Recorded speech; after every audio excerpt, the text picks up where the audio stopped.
Hi everyone. Have you ever wondered how new medicines are discovered and how doctors know what works best for diseases like diabetes, cancer, or even COVID 19? Well, all of this happens because of something called clinical research. In this video, we will break it down in simple words step by step. So let's get started. First, what is clinical research? Imagine you have a health problem and scientists are trying to find a new treatment to help you. But before doctors can prescribe any new medicine, they must first be sure it's safe and really works. This is where clinical research comes in. It is the process of studying new medicines, devices, or ways to prevent diseases by conducting tests on real people under careful rules. It's not just about medicines, it also includes studying how diseases work, how to detect them early, and how to improve patient care. Now, why do we need clinical research? Let me explain with a simple example. When the COVID-19 pandemic started, scientists didn't have a ready vaccine. They have to develop one and carefully test it to make sure it was safe and worked well. The entire process is clinical research. Without it, new treatments could be dangerous. We wouldn't know how well they actually work, and doctors wouldn't have real data to trust. So, clinical research helps us to get safe, proven solutions instead of guessing. Now, there are some important words to know about clinical research. One is clinical trial, testing a new medicine or treatment in humans. Second is participant or a subject, the person who agrees to be a part of the study. Third is placebo, a fake medicine used to compare results. And fourth is informed consent. The person agrees to join after understanding risk and benefits.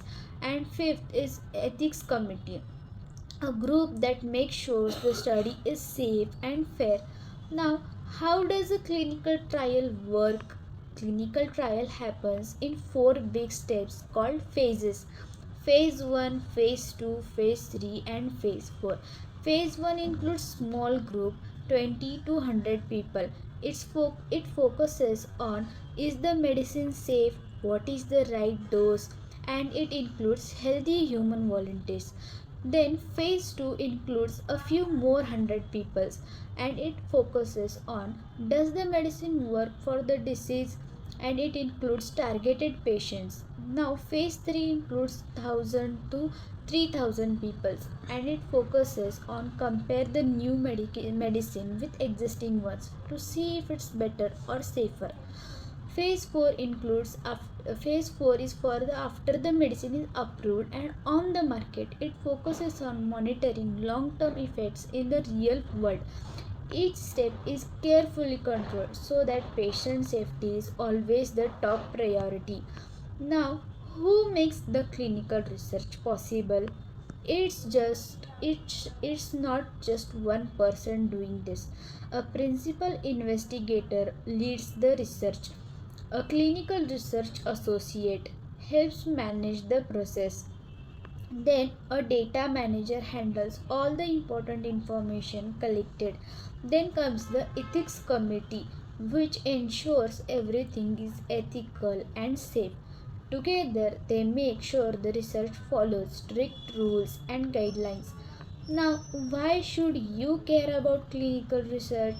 Because clinical research saves lives. It helps bring us better medicines, safer treatments, new ways to detect diseases earlier.